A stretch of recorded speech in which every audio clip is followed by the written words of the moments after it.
Kolejna rzecz to jest wymiana bębnów. Żeby wymienić bębny, one są poniżej, trzeba wyjąć pojemnik na zużyty toner. Też czasem trzeba go wymienić. Wyjmujemy 4 tonery.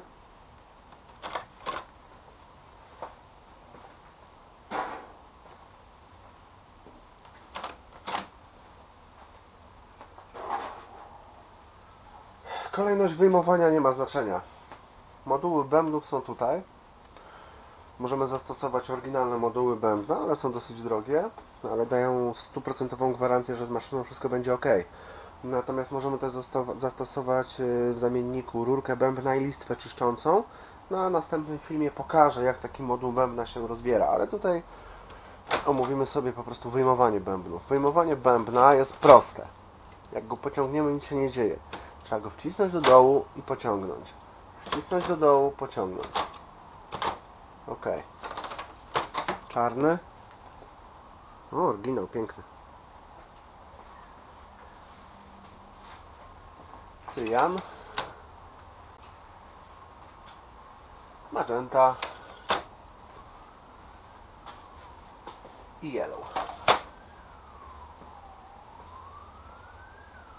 Nowe bębny otrzymujemy w dużym opakowaniu. Mają tutaj jeszcze taką pokrywkę zabezpieczającą.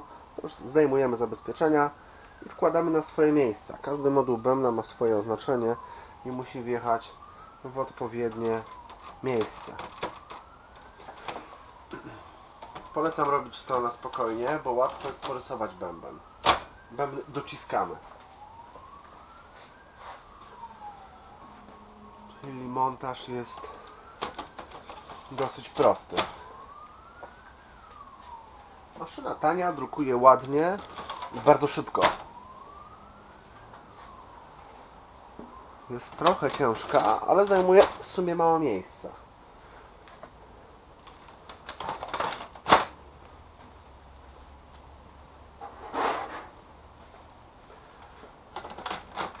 Black, cyjan,